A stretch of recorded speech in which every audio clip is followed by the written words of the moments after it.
I am pregnant and it does feel good. The point of this video is not to tell you a step-by-step on how to get pregnant or what to do to guarantee you getting pregnant, but to tell my story about how the Lord worked in my life and just what I did leading up to it, and to share and to hopefully encourage as well, because I feel like when I was doing research trying to get pregnant, there weren't a lot of videos that talked about someone both having PCOS and endometriosis. So before, we get into the video, just want to tell you that a disclaimer from the beginning. At the end of the day, it is the Lord who opens and closes the womb, and I am just thankful that it is Him who works and not me. Yet at the same time, He's given us brains and, research and wisdom and things that we can do on our end to take care of ourselves, to optimize our bodies and our health so that we can get pregnant and have a good, viable pregnancy. But most likely, if you clicked on this video, you probably at least have one or the other, so maybe somewhat familiar, or maybe you're trying to figure out if you have either of these things, or maybe you're just curious. So I have my laptop here, and I have notes written down that I just did some light research on. I got it from scientific websites, and so it's not just blogs or anything that kind of explain PCOS and endometriosis. So if I'm looking over here, that is why. So starting with PCOS, because I feel like that's the most common and most heard of. It stands for polycystic ovarian syndrome.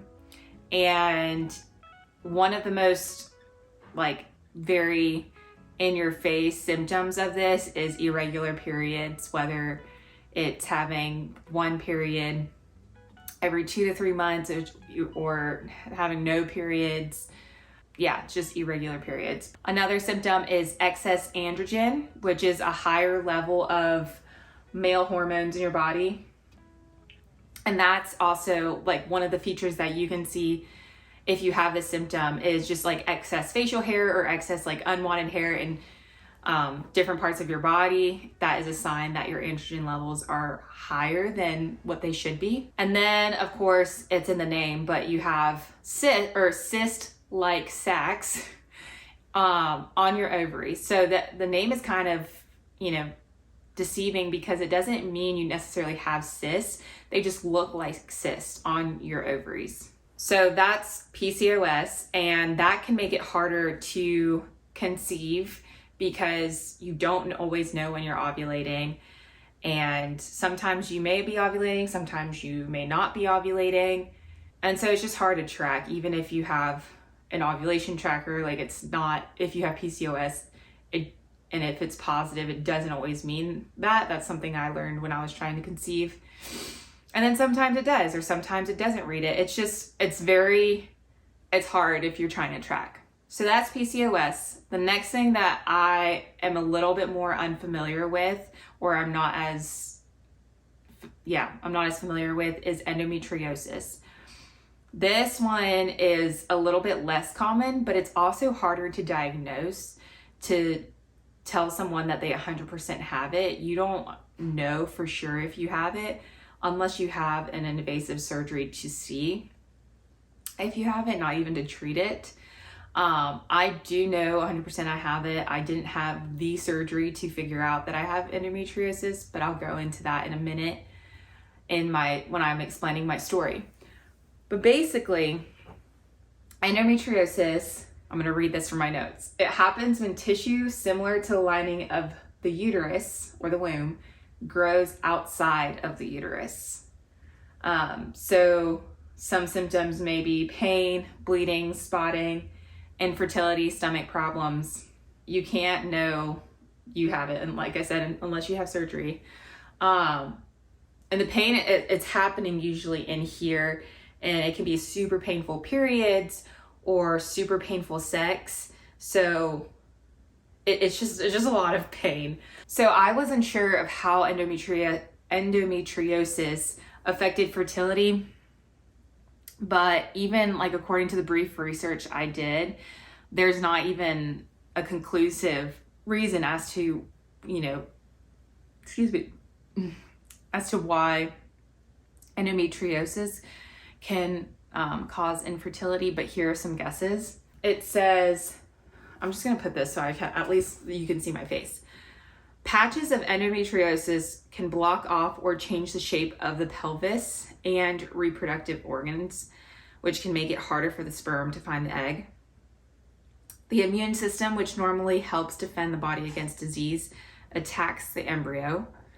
And then the endometrium, which is a layer of the uterine lining where implantation happens, does not develop as it should. So yeah, that sounds like a lot more, I don't know, it feels like PCOS makes it harder to conceive, and then endometriosis makes it harder to potentially conceive, and also even just to have a viable pregnancy. I definitely have both, yet I conceived naturally after 7 months of trying, which is not a long time. It felt like a very long time, but I remember my doctor saying, even for the average person who has no, fertility problems whatsoever, it can take 9 months to a year. So yeah, it's super humbling. I just feel very grateful. And also I'm 17 weeks pregnant today. So in my second trimester, I have my anatomy scan next week. So yeah, just taking it in stride and really thankful and trying to be thankful for every week and every day I have with baby in my tummy. Let me get into my story about basically how I found out I had these things, and maybe you can relate. Okay, so I got my period for the first time, I think when I was either 13. Yeah, I was 13, I believe. I got my period, it was fine. But then it started to where I was basically spotting, at least. I was bleeding in the time where I shouldn't have been bleeding, like the 28 days. And then I wasn't bleeding for like 4 to 5 days. So basically it was reversed. And so that was problematic, obviously, and just annoying overall. So mom took me to the doctor and, said I have PCOS, and so put me on the pill. Was on the pill from that age, so like 13 or 14, till I think about 18. I mean, it was fine. I was just like, okay, like I have regular periods, whatever. They weren't painful. That was the only symptom I felt like I had with PCOS. 18, I got off the pill because I was just like, I've been on it for a while and I want to see if my body's regular. I'm kind of tired of taking this, pill every day. And I may have been 19 actually, but then I didn't have a period for like 9 months. And in one sense, I was like, oh, this is great. Like I don't have a period, I'm fine. Well, I knew I wasn't fine. Like I knew it probably wasn't a good sign because my body wasn't working the way it should have been. And so then I went back on birth control, whether it was a patch or a pill. I don't remember. It was probably a pill at first. So then I was having my period again regularly, and I was like, well, that's just part of it. And then when I was 21, I got engaged, and about 3 months before getting engaged or getting married, I had appendicitis. So go to the hospital, immediately have surgery. Surgery went fine, but through that surgery, they saw that I had endometriosis. And so I went to my OB, and I never once, even when I was diagnosed with PCOS, had been told you're never going to be able to have kids. And I think that's a blessing within itself, because I think a lot of people, or I've heard a lot of women who have been diagnosed with either one, PCOS or endometriosis, and their doctor's just like, you're never going to be able to have kids. And I just don't think that's good. I don't think that's true, obviously. But anyway, when I was at my OB talking about my endometriosis, my OB also was a Christian. And he was just like, I'll never forget this. And this is something I held on to while we were trying, because when I would be tempted to, give up hope or have a hard day, he said, I have seen women who have come in here with nothing wrong with them, and they have been trying to conceive for years, and they can't have kids, which in itself is really discouraging. And it's just another reminder, like, it literally is the Lord. You can do everything you possibly can, and it's the Lord's timing. And then he said, on the other hand, I've seen women who've had way more problems with their uterus and their ovaries than you have. Like, you can just list them off, and they have 5 beautiful, healthy children. Like, he reminded me, it's the Lord who opens and closes the womb. Then he reminded me of the story of Abraham and Sarah, and you don't hear about that now, but still, if the Lord can do it then, the Lord can do what he wants now, and he's the same God. And so it was just that truth of remembering, whatever happens is the Lord's best for me. And so just trying to hold on to that and not giving up hope. So that was that kind of figuring that out. I actually, then we got married, and we didn't start trying until it was our 5-year anniversary of when we started trying.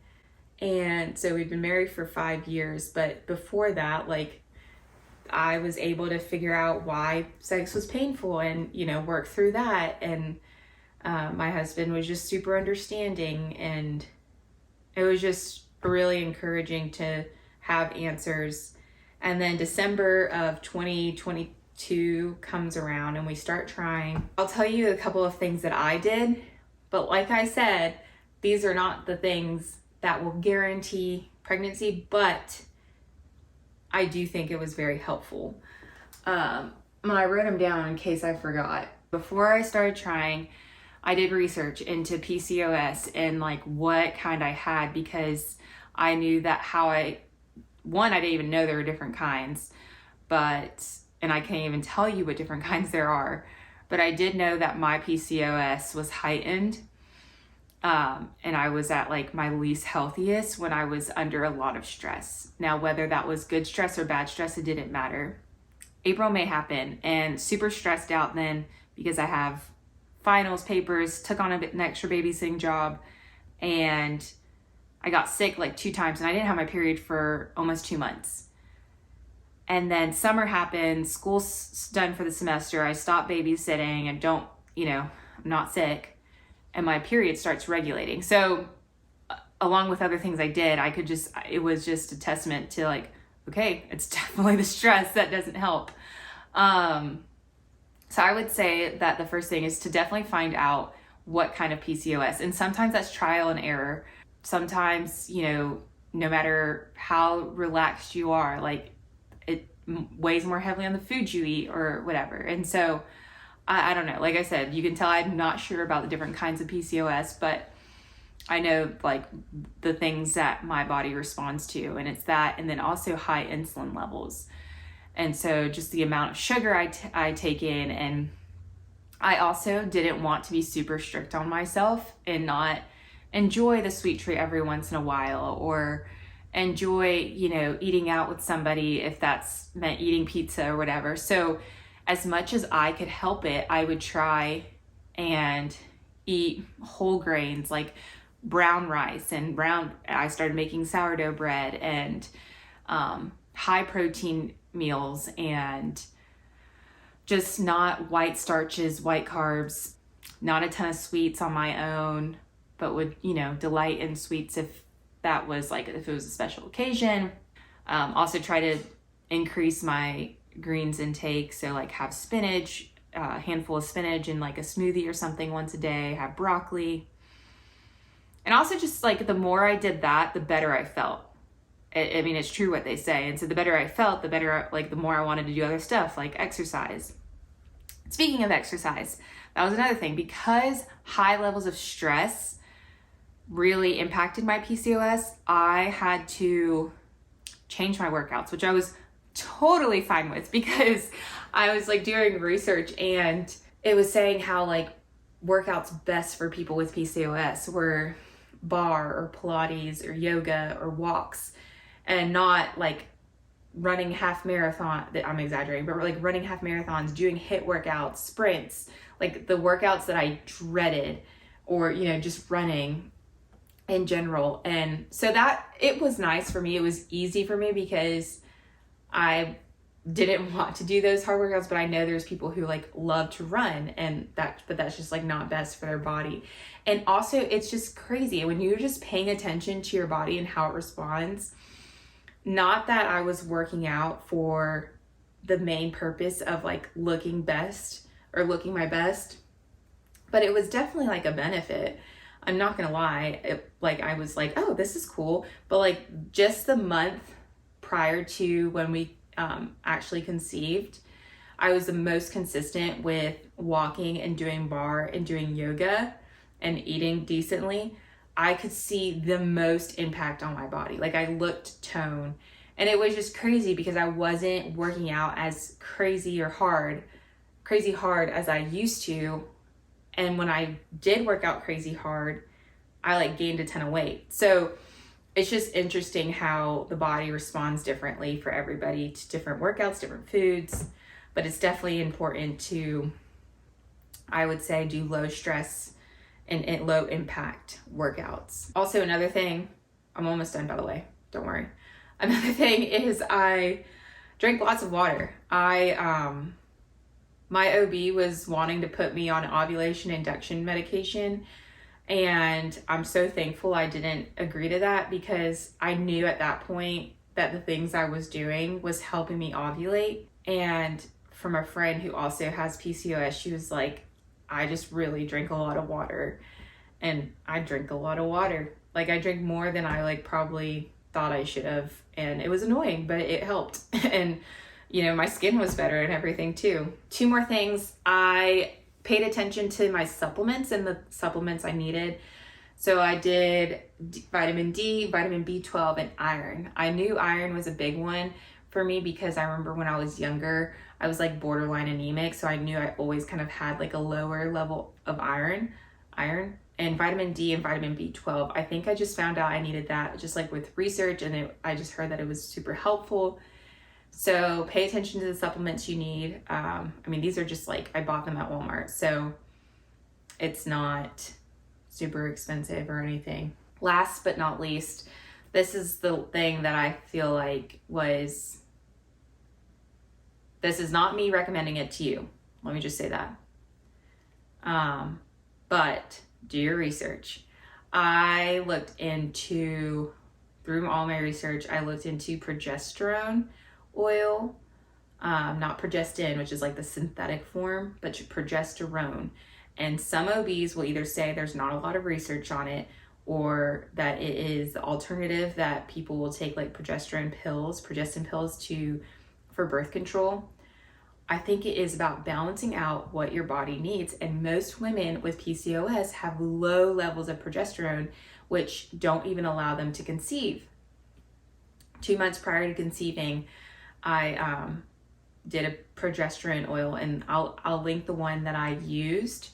But like I said, I would double check with your OB before using it. And my OB personally, she said, I don't know if it'll help, but if it doesn't hurt, it's fine. So that kind of gave me like but you know, there's some OBs who won't allow it or will suggest against it. But yeah, I just did some oil at night and, you know, put it on my inner thighs, and 2 months after using it, I was pregnant. And then I also I used it through the first trimester because I also heard that it helps keep the pregnancy. And then once I enter the second trimester, I stopped. That is my story. I hope this is helpful. And I'll say the disclaimer again. Through all of this research, through all of this, like the things I did, it still is the Lord. I could have done none of it. I could have done not one change, and if the Lord wanted me to be pregnant, would have been pregnant. I don't know, but I wanted to be helpful. I know it's hard to find women who have both PCOS and endometriosis and have conceived naturally. So I hope that this is encouragement to keep pressing on and having hope. I know some days this video may be harder to watch than other days, and I hope it's helpful, and I understand if today's not the day to watch it. So yeah, I am excited to be back on YouTube and to have more, hopefully, pregnancy related videos, but also just, you know, everyday videos, and we'll see how this journey goes. But I'm excited and can't wait to keep you guys updated. All right, bye.